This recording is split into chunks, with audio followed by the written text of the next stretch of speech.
Welcome to Subramani.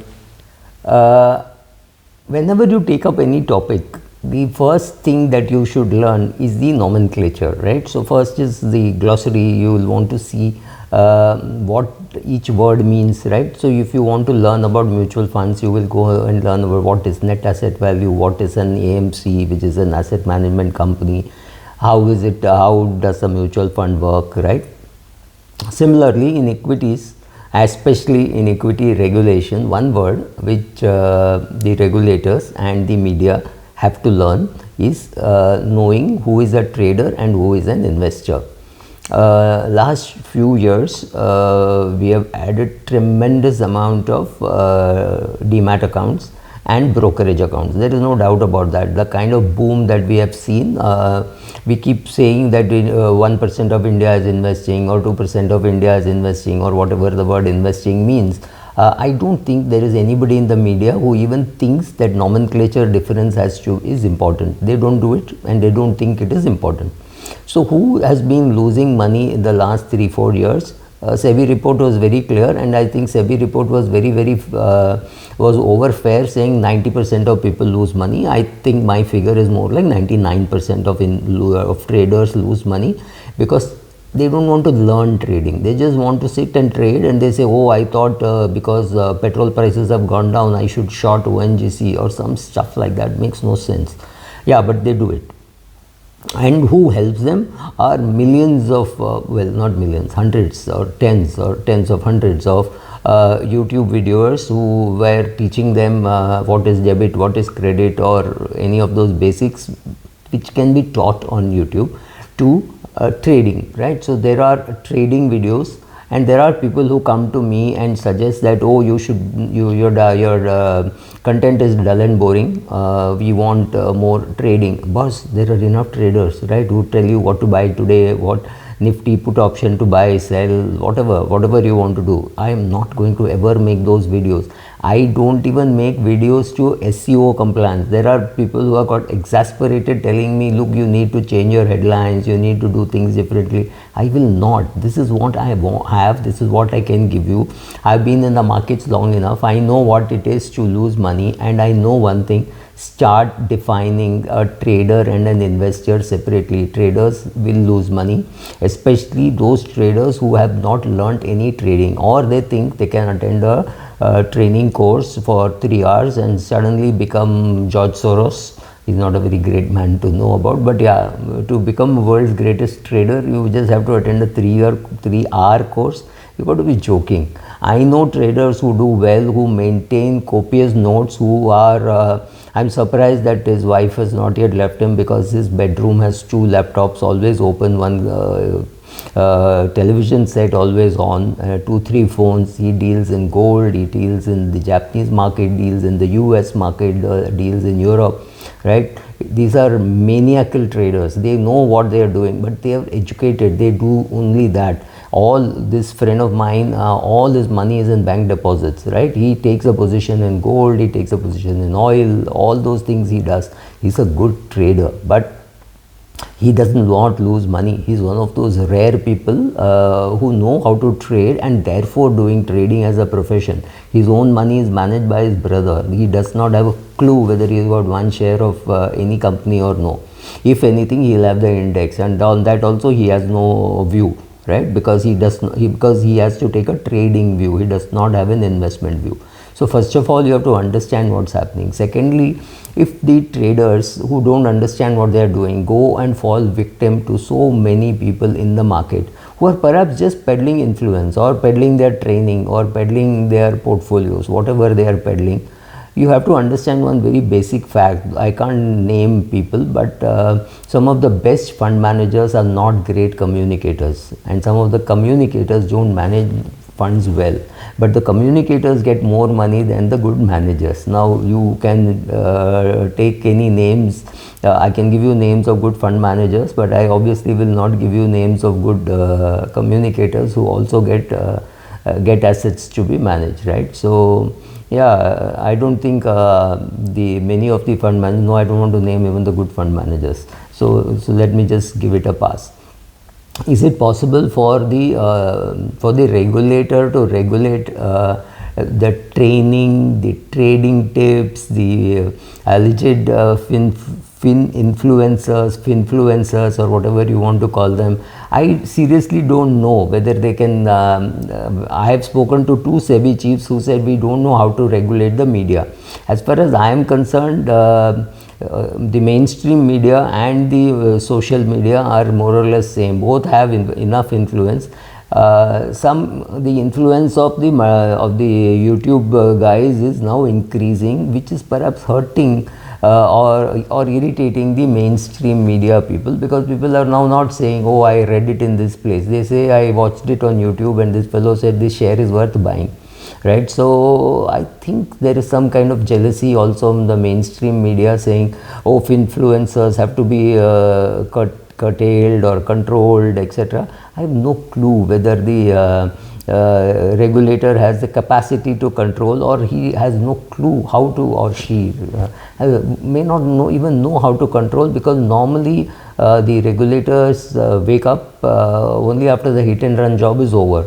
So are hit and run jobs happening? Yes, when somebody says 30,000 per day for a 3-hour training, that's amazingly high, because that's what I think, but there is a market for it. Tomorrow if I were to start a channel which said, oh, 50,000 rupees subscription per year and I will give you tips, I'm sure I'll get a lot of traction, but it does not suit me. It's not my cup of tea of saying, oh, I bought this share, you also buy and you will make money. I actually bought Hindustan Aeronautics at something like 700 or 900, maybe 1,000 bucks. Yes, today it is 4,000 and odd. So was it a good buy? Yes, but will I be able to replicate it for you? Will I be able to tell you, go back 3 years in time and buy this, right? So some of my funds which have done very well, let me just name two. One is the Invesco Infrastructure Fund. That's the only infrastructure fund in which I have invested, and the opportunities fund of ICICI Prudential. Both have given me, I just checked some few minutes back, both have given me 30% CAGR, and both I have invested, I think, sometime in September 2020 or maybe a little earlier, maybe July or August, September 20, and I have done lump sum, I have done SIPs, right, all that, and they have both given 30% return. Can I now tell you, though, these are the best two funds in which to invest? I have no clue. I don't know whether next year they will give 30%. So far they have given a 30% IRR, which is good over a 3-year period, right, from 20 to 23 September. It's a good time to review. Am I saying it was my skill? No, it was not my skill. I just looked at the portfolios, I like the fund managers, and therefore I did it.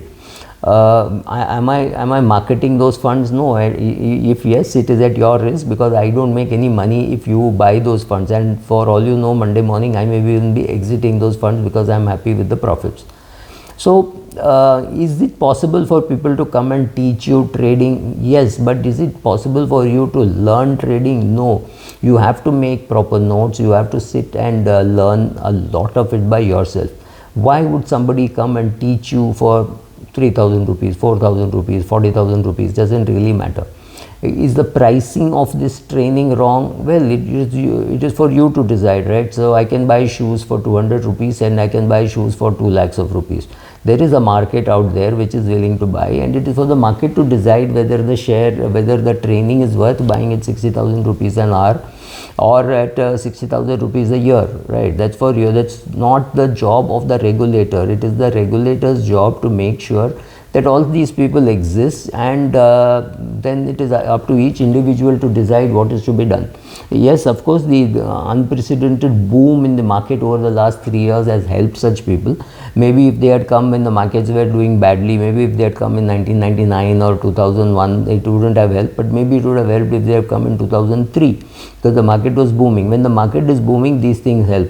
Are these things causing the market to boom? The answer is no. But yes, lot of shares, it's very common to give example which are the good shares to buy: HDFC Bank, Asian Paints and Pidilite. Last 1 year at least, I have got better returns in Muthoot Finance and Cholamandalam, which are not companies which you have heard of very regularly, than HDFC. Perhaps ICICI has also given me better returns than HDFC Bank, right? So that is the fact. So are these good shares to buy? I'm sure Pidilite and Asian Paints, ICICI Bank, HDFC Bank are good shares to buy, but I'm sure there is a time at which when you should be buying it, how much you should be buying it, how long you should be holding it. Can all this be taught? Can portfolio construction be taught? I don't know whether it can be taught online on videos and things like that. Yes, but YouTube has allowed one thing, it has allowed people to garner millions of views, millions of followers. Am I jealous of them? No, because I just can't do what they are doing, right? If I can't do, I can't be jealous of results. I have to be jealous of the efforts, and I can't do it because people have been egging me to write to what people are searching for on Google and YouTube, to use those kind of headlines. It does not suit me, right?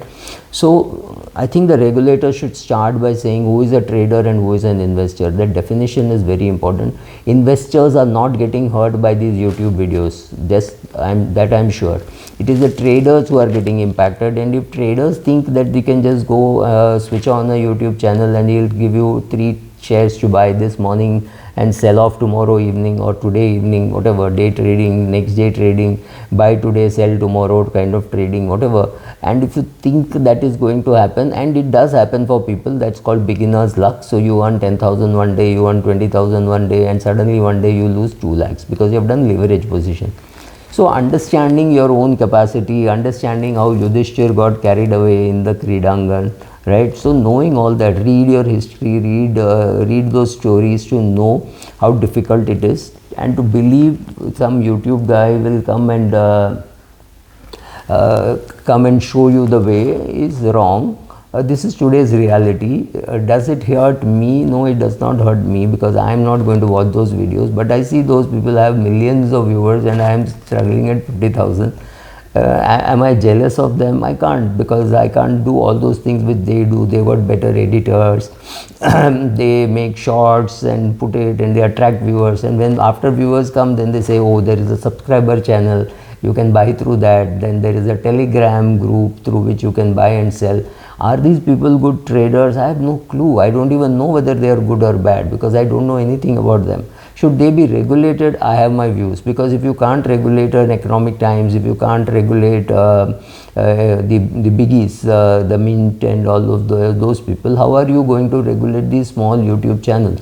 I don't know whether the newspapers have a bigger impact or YouTube channels have a bigger impact, or whether they have any impact at all, right? That's for the regulator to read, understand, decide, and then regulate. But then I do not know of a conference held by YouTubers association. Maybe it's a good idea, where the regulator comes and sits and talks with them and does things like that.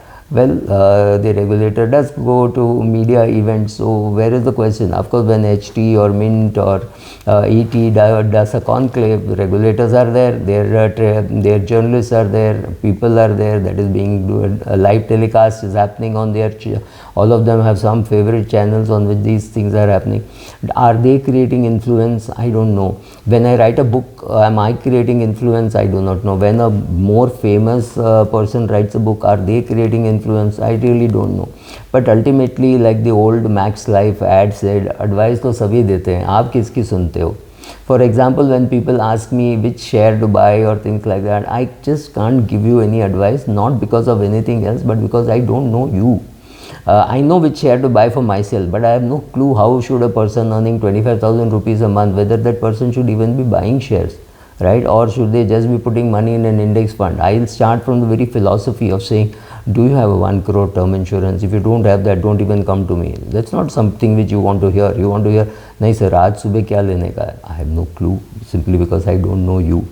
Thank you.